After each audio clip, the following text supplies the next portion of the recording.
I'm constantly told that flat earth doesn't matter to the Bible and that flat earth isn't biblical, but all of the Greek churches are literally firmaments with crosses on top because God sits on top of the firmament like the Bible says. I feel like people don't even realize that the blue domes in Greece are all churches. Flat earth brings so many people to God because it wakes people up to God's actual design that we have scientific proof of, we have biblical proof of. This is how God created the earth. And if the Byzantines thought it was important when building the churches, I don't see why we would say today that it's not important or that it's not biblical. The earth is flat with a firmament above us. Space is fake. There is a war for your soul. Jesus is real. That is why they hide this. What's up, class? Today we're gonna look at some amazing footage from the Almighty Ones. Check this out, dude. Look at the earth rising from the moon, bro. Dude, this is like, what? This right here is the blue ghost flyby, dude. Look how amazing and how crisp and pristine it looks. I mean, dude, I got so many more to show y'all. Hold on. Probably one of my all-time faves, class. Check this out, dude. Watch the moon go behind the earth, man. And somebody explain to me why it did that little egg oval. Look at this right here.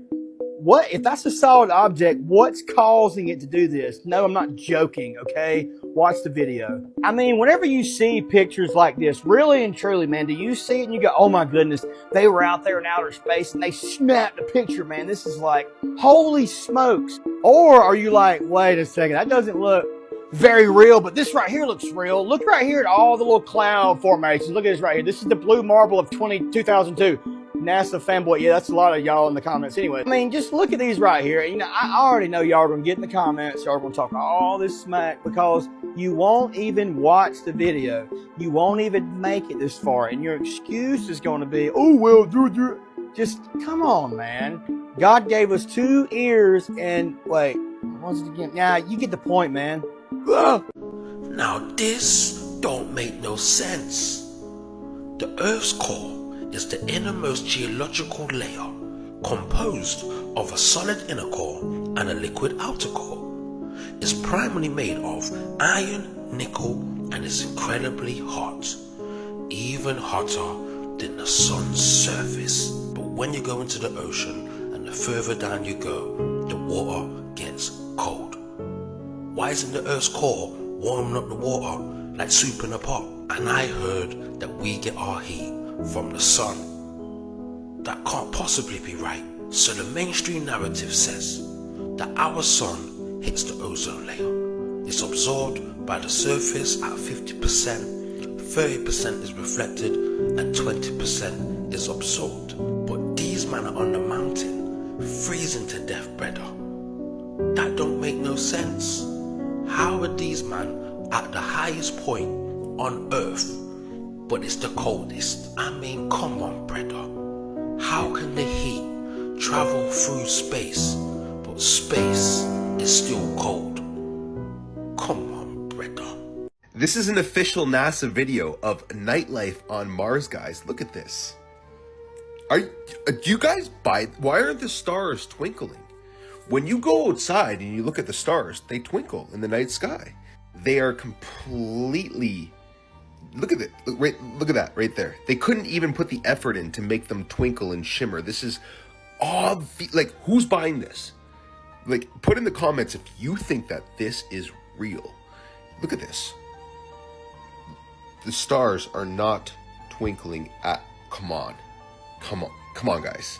Come on, guys. It's getting funny at this point. They actually are laughing so hard at all you guys because you believe them. It's unbelievable. Look at that. That is completely computer generated CGI image. This is not what we observe at all. It's the complete opposite of what we observe. You know that, right? You do know that, right? Go outside and look. Let's also think about this. How can we land a rover on Mars, but we can't get a real picture of the Earth? You know, NASA tells us that all the pictures of the Earth that we have, they're all composites from satellites.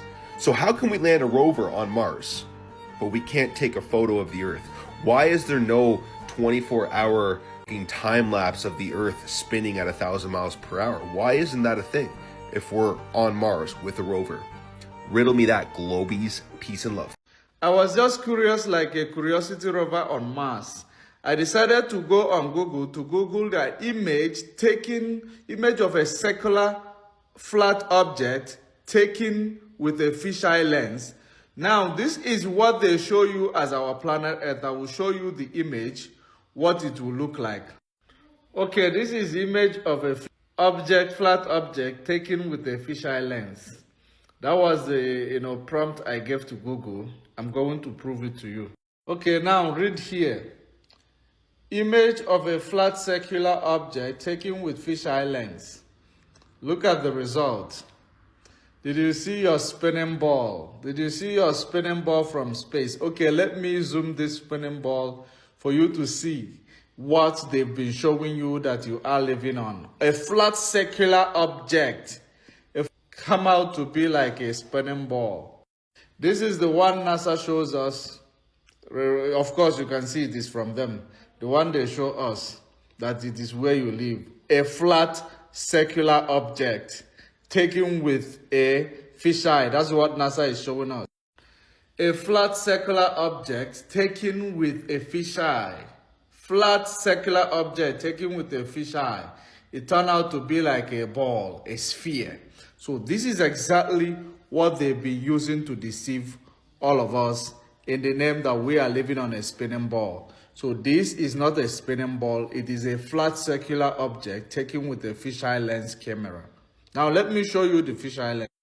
This is a fisheye. That's why it creates your spinning ball. This is exactly what they use to make you believe that you have an image of a spinning ball from space. Crazy, right?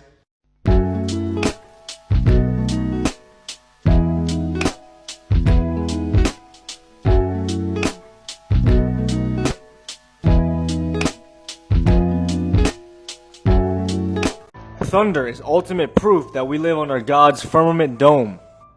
2, 1.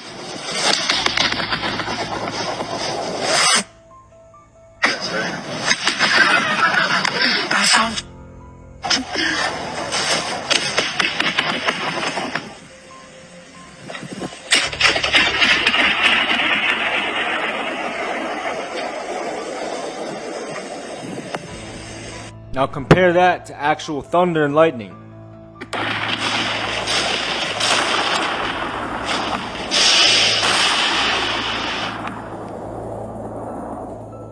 Now, for there to be an echo, there has to be a surface for it to bounce back off of back to the listener.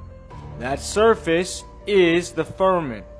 This is the model of the universe depicted by the ancient Hebrews. We have a flat, stationary Earth with a firmament dome over top, with the sun, moon, and stars all local. This is why you can feel the sun on your skin. If it was 96 million miles away, you wouldn't be able to feel it on your skin. But they hide this stuff from you because they don't want you following the Most High's word. And they don't want you believing in His existence or the existence of His Son. And Elohim made the firmament and divided the waters that were under the firmament from the waters that were above the firmament. And it was so. And Elohim said, "Let there be lights in the firmament of the heaven, Shamayim, to divide the day from the night, and let them be for signs, witnesses, for seasons, for days, and for years." Elohim means mighty one in Hebrew. It's the original word for God, which is found in the Hebrew text, which is where the origin of these scriptures come from. Like I said, all this information has been hidden from us, which is why I made the True Earth book for you guys. You guys can download this in my profile. Pretty much exposes everything you need to know about the True Earth. Don't forget to like and follow, and I'll see you guys in the next one. I want you to watch this video and ask yourself, are these people in front of a green screen? Watch this guy clap his hands. Watch his hands. Look at this. What is that? And when the rocket goes up, none of them look up. Look at this. They're just clapping their hands. You can see the fading. None of them are looking up. So I got a question for all the brainwashed globe heads. Riddle me this. This is a photo of the moon from 238,000 miles away, apparently. And the moon's radius is about 1,000 miles. Now this is a picture of the Earth from the moon, the exact same distance away. But the Earth's radius is about 4 times bigger than the moon, or so we're told. So why is the Earth smaller than the moon in this picture than this one. How does that make any sense? Probably because it's CGI Photoshop and we actually can't go to the moon. And we went down and we watched you guys land on the moon, No, which you was... didn't. No, you didn't. What? Because there wasn't any television. There wasn't anybody taking a picture. You watched anime. You watched animation. Could you imagine hearing the guy that supposedly went to the moon say that, no, that was animation, and still believing that we went to the moon, and seeing this and believing, yeah, we went to the moon for sure. Y'all are globetards, and it's time to wake up. Peace and love. The Earth is flat. If you jump up in a fast-moving, high-speed train, will your landing position change? Actually, it won't. From the perspective of other passengers inside the train, you are not moving forward or backward. Relative to an observer outside the train, when you jump, both your body and the train are moving forward at the same speed, which is why you land in the same spot. But what if you jump on the roof of the train? Will the result be the same? Inside the train, the outer shell acts as a protective shield. You don't feel any effects from the outside environment. However, once you're on the roof, the air resistance created by the high-speed train moving forward will hit you like a powerful wind. In this situation, if you try to jump straight up, the air resistance will slow you down, while the train continues moving forward. As a result, you will land further back. In fact, the air resistance at high speeds makes it difficult to even stand upright, let alone perform combat moves like in action movies. So those intense fight scenes on top of moving trains, they're pure fiction. 1984 footage of this dude floating through space. Come on, man. I got so many to show y'all, dude. Watch. Was this dude trapped way out in space? Or is it fake? You ever Googled pictures of Antarctica from space? How about try it out and show me what you got, man? Allegedly, this right here is even fake, man. This right here is even CGI. Everybody says. I don't know for sure, though. What do y'all think, man? You do have to admit, though, one's like this one right here, man. Look, 3 separate images, right? 3 exact same reflections in the face mask. How is that possible if these were all taken by possibly different astronauts? I mean, one looks a little muscular, one looks a little skinny, one looks a little fat. I'm just saying, how is that possible? Somebody tell me, man. I'll wait. Then you got things like, how are you going to forget to put your boots on backwards on the wrong feet? No, it's not CGI. You can look it up. There's a whole story on how the dude accidentally did it. Come on, dude. Like, really, man? This is what makes the people wonder about things. Look, this is the NASA Blue Marble of 2002. Look at all the things that are circled in this image. Look closely now at every single one of them. They would appear to be the exact same image. Every single one. Now, is that possible for that many clouds to like make that many just replica? Come on, man. Y'all have a good day. This 1-minute Bible lesson will explain simply the firmament. The Bible says in Genesis 1:7, "And God made the firmament and divided the waters which were under the firmament from the waters which were above the firmament." That means the firmament is something God placed over the earth to keep our ecosystem separate from the seas above. It is described in Job 37:18 like this: "Hast thou with him spread out the sky, which is strong and as a molten looking glass?" Now that we see the firmament is described as a solid object over the earth, let's see what God can do with it. In Genesis 1:8, God called the firmament heaven. This makes sense with Genesis 7:10 because God opens the windows of heaven in order to flood the earth with the waters above. You would only need a window if it were a solid object. We see similarly in Revelation 4:1 where it says a door was opened in heaven, which an angel in heaven used to speak to John, who was on the earth. It's even NASA that gave us a picture of a globe. NASA has it on record that they don't have a picture of the earth from the sky. You know the machine that you find in every aircraft, the gyroscope? The gyroscope works on a flat earth, flat plain ground, a flat table. That's how that machine works. It doesn't work on a spherical object. It's in every plane. Ladies and gentlemen, I know people have different theories. All that you needed to do is to get into a helicopter, you take off, you wait in the air, let the earth spin, and bring America here and you land. Simple. That's it. It's so strange how from the sky a plane or even a helicopter can land on an earth that is spinning at 1,500 kilometers an hour. And there are markings on the earth, on the helipad, they mark. And you have to land on those marks, those white marks, on an earth. What makes sense to you today? You get into your kitchen, you take a plate, you put water. Those are the seas. And it's known according to our old maps, the earth was flat. And around, go and look at our old maps. What do you see at the edge? Ice wall. There is a wall around the earth, which is of ice.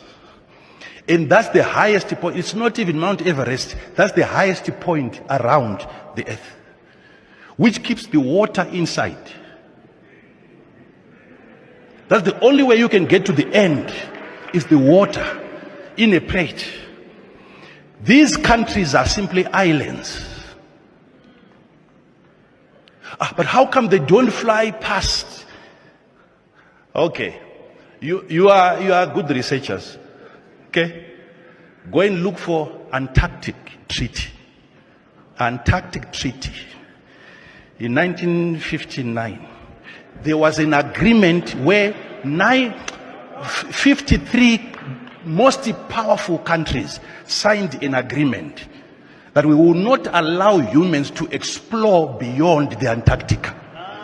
No planes should fly beyond the Antarctica. Why an agreement? Even NASA that.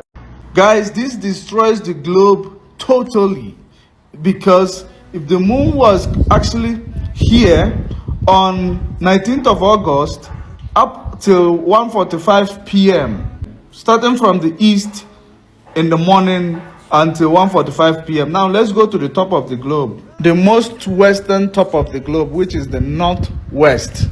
New York was 12 o'clock, San Francisco was 2 o'clock. So the moon was seen by someone in the Botswana, South Africa, Zimbabwe at the same time the moon was seen in San Francisco, another part of North America. Now imagine yourself sitting here on the west top of the globe, seeing the same sky where the person sitting on the bottom east of the globe. That is geometrically impossible on a globe. Now let's show you the visuals. This was the moon on the 19th of August in the sky on the bottom east of the globe, which is southern part of Africa. Now it is seen until 1:45 a.m. and it is closer to the sun that they can be captured in one shot. So if you are facing the moon, if you want to face the sun, you just make less than 52 degrees rotation. This means they were very close to each other. Now, if the moon was reflecting off the sun as well, there is no way the moonlight was supposed to be, fainty. It's supposed to be brighter, as its light source was basically closer to it. But that's by the way. Now, let's look at this phenomenon on a flat earth model. You will see how possible it can be on a flat earth model. As the moon and the sun is rotating above us, they will eventually meet each other, just like you can see them now. They will eventually meet each other, be closer to each other in this way. And in this way, we can see this the sun and the moon in different locations because they are above us, and the weather permits us to see them. On a flat earth, never in a globe. Never. Welcome to flat earth. Hello,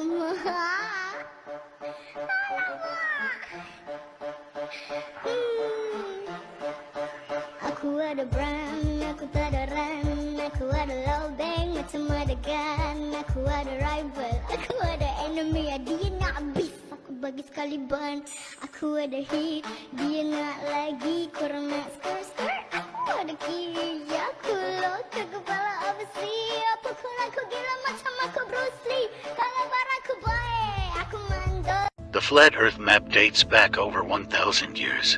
This map is credited to being created by a Persian astronomer. His name was El-Biruni, and he lived between 973 AD to 1048 AD. It's the official map of the United Nations and also the United States Geological Survey. It used to be present in many places before the creation of NASA and the Antarctic Treaty in 1959. Here you see it with Admiral Byrd. This map has been restored by Dmitry from Russia with suggestions of mine, Idialenkar. Known by my YouTube channel Flat Earth Banjo, I asked Dmitry to include the Bermuda Triangle and Point Nemo, a place deep in the Pacific where NASA buries rockets. Then Robert Tozzi, a professional mapmaker, came along and enhanced the map even more. There are many people now selling this map online, but if you could order it from my online store, I would greatly appreciate it. Visit my online store now and order one of the items. I humbly thank you.